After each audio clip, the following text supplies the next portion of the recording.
Hello, humans. Hi, sweetie. Welcome back to another glorious week of bus building with Franklin the Skoolie. Oh, Winnie's helping me today. Hi, baby. Can you come here? So this week's video is us putting down our foam board insulation and then our subfloor, but we didn't talk at all in the video. I did not film a single clip of us explaining what we were doing, and it's just a bunch of time lapses of us doing stuff like improperly and not well. So honestly, it's probably best that we didn't explain what we were doing because no one should take our advice. Oh, sweetie pie. So I'm just gonna kind of jump in between the time lapses and explain what's going on and stuff. Winnie's gonna help me, aren't ya? So yeah, this is us insulating our floor and putting down subfloor. Very exciting stuff. Yeah, it's so exciting. It's so exciting. Oh my goodness. Hi, I'm Becca. This is my boyfriend Jacob, our dog Winnie, and our school bus Franklin. We are converting Franklin into our dream tiny house on wheels, all by ourselves. We are far from professionals, but we're having so much fun on this chaotic journey. So follow along to see how Franklin turns out. Thank you. So the first thing we did was finish plugging up some of the holes with JB Weld. The holes were so small that it was kind of hard to tell if there was a hole or not, so we went through and had to just finish doing that. So we first cleaned up the area around the hole where the JB Weld was going to go so it would stick. The instructions say no dust or anything needs to gotta clean the surface, so we did that. And then we had to let the JB Weld set, so we did that at the end of the day, and then came back the next day to do some other stuff.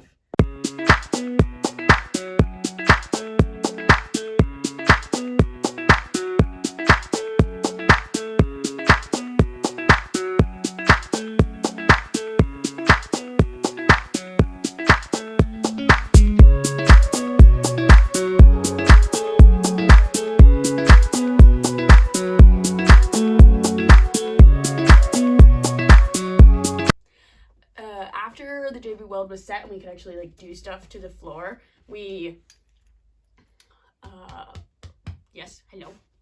went to Home Depot and Lowe's, I can't remember which one, to get the furring strips. I think we got 1x3s, and we got a bunch of those. I don't even remember. And also to get the foam board insulation. We were really lucky. My parents had some leftover foam board insulation. That was the foam board we were planning on going with. It was 1 inch. It was I think it was the Lowe's brand. So we had, the weekend before, had gone up to visit my parents, or gone down to visit my parents in Connecticut, and we brought that back with us, the foam board insulation. But then of course we go to Lowe's and they're out of stock of that one. They had the 1/2 inch and the 1.5 inch, but they didn't have the 1 inch, which was super frustrating. So we ended up going to Home Depot and buying the Home Depot one, which didn't matter. It was just frustrating. Of course, the one we wanted was out of stock. What? Can you get a toy? Thank you. Thank you. So that's why the foam board insulation is in 2 different colors, and why it kind of ended up having to be so piecemeal together, as you'll see in the video, because we had to cut the foam board insulation down that was at my parents' house to be able to bring it back to New Hampshire. But then the other pieces that we bought from Home Depot, we took the bus to Home Depot and picked it all up. So those were in full pieces. But we got back with all the furring strips and plywood, and we were looking at it and kind of making a plan, and Jacob's dad comes up to us and was like, isn't the foam board thicker than the 1x3s? And we were like, yeah, we didn't think about that. Oh no, So instead of doing the logical thing, which would have been to go back and return that wood and get different wood that was thick enough, like, we didn't do that. No. Why would we do the logical choice? That would be too easy. So if you don't know about like wood's measurements, a 1x3 isn't actually 1 inch thick by 3 inches wide. No. That would be too easy. It's like a little less than an inch thick. It's like maybe a 3/4 of an inch thick or something like that, and like 2.5 inches wide or something. Like, it's not actually a 1x3, and we didn't think about that. We know that, but we were just, I think, too excited about the fact that we were putting down, like, doing actual building, that we didn't use our noggins. Of course, classic. It's just what we do. So yeah, should we have gone back to the store and returned the 1x3s and gotten 2x3s? Heck yeah, we should have. Did we do that? No, we did not. We went and got like a thin piece of plywood that when the thin piece of plywood was put on top of the 1x3s, it was the perfect height, perfect thickness, so it lined up perfectly with the foam board. So we just added those to sections of the 1x3s,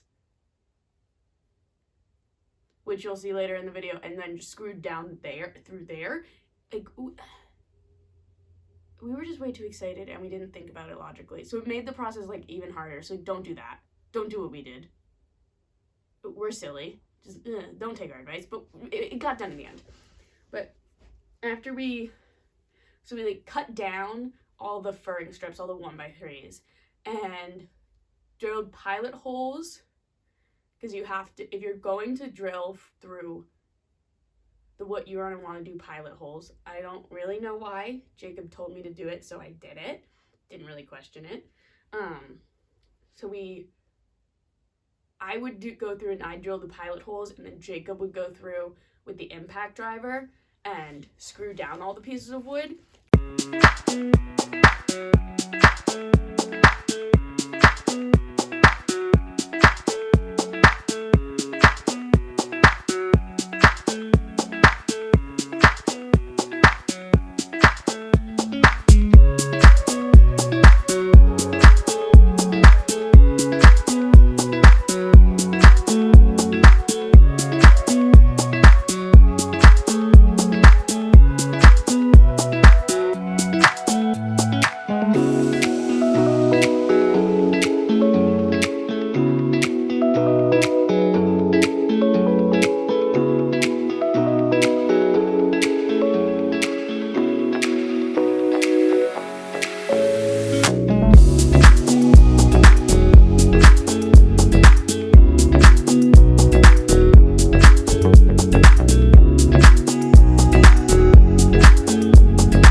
We started the task of cutting the foam board, which I've watched so many Skoolie conversion series, and all of them, when they're putting down their foam board, crisp, clean lines, like perfectly cut and measured. And I don't know why. Again, this is us not using our brains. I was like, Jacob, how should we cut this? And he was like, I guess just like with like a serrated knife or a saw. I was like, okay. And it wasn't going very well. No, it was not. So it took us a minute, but then we realized we can definitely just use a saw, like a table saw, for that. So we did. But Jacob's dad, before we realized that we could use the table saw to cut the pieces of foam, Jacob's dad was like, oh guys, I got exactly what you need. And he brought out this old electric carving knife that his mom got him. And he was like, I use this to cut, to like cut the foam for my motorcycle seat, and it cut like butter. And it did. It was really great to use. It was super fun to use too. So we used the electric carving knife if any of the pieces were like a little bit off, like if our cut wasn't perfectly straight, we just went over it with the electric carving knife, which made it super, like, made the process of making sure the pieces like fit in really nicely super quick. So use the right tools. It is helpful to use the right tools, but we're just silly sometimes. Yeah, Winnie? Boy, a big wiggle. Wiggle, wiggle, wiggle.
So we would cut down the pieces, and then we put them in their spot. Yeah, they each had a spot, Winnie. And then once they were down, because we did not do this perfectly, and because we were doing we were kind of piecemealing it together like a puzzle, I got some of that like spray foam insulation in a can, like the cracks and whatever, and went through and sprayed all the cracks and gaps between the pieces of foam board insulation. We just did not want any like gaps in it. So so we went through with that, and then after it was dried, eventually we cut off like because it expands a lot, so we cut off all the foamy bits and made it flat.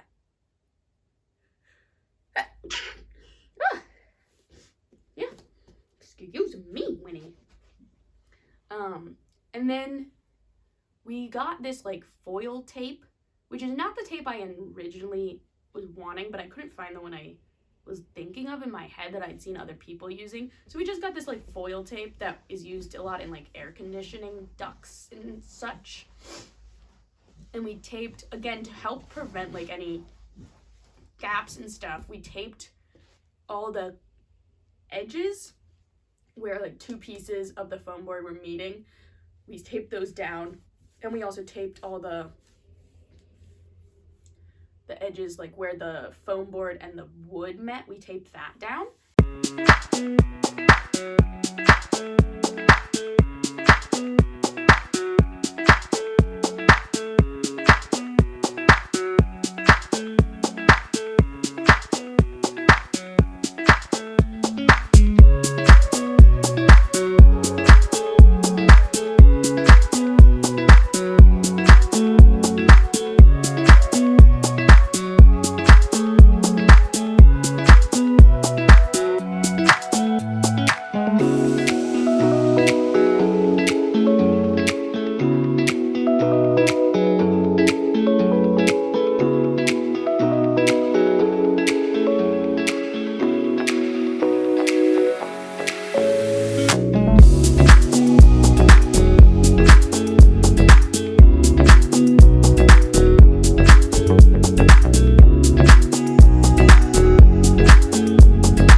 Comes us being like real silly is this is when we started using the thin pieces of plywood, because we didn't just go back and buy different wood. So stupid of us, but definitely made the process like longer and a little bit more annoying. So we basically on each corner and each long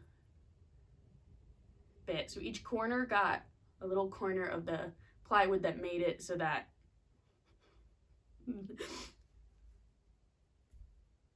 how do I explain this? So the thin pieces of plywood went on top of the furring strips on each corner, and then a long section in the middle, so that when we screwed down the subfloor, it was all even. So we just glued them down, not really too worried about like it being super secure, and then just went through, and where we put the wood screws in for the subfloor were where the thin pieces of plywood were. So we put all those down, thin pieces of plywood down, then we screwed down our subfloor, and then we had subfloor, and it was freaking wild. Wasn't it, Winnie?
Trash.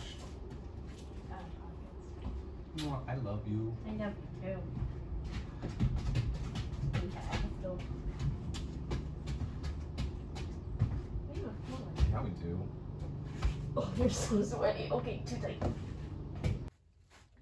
It was a project we thought we were going to be able to get done. Lickety-split one weekend. Yeah, no, it took us well over a week. I think it may have taken us close to 2 weeks. So far, every single project Jacob and I have taken on for the bus has taken us longer than anticipated. So, I think we're over ambitious. What do you think, Wynn?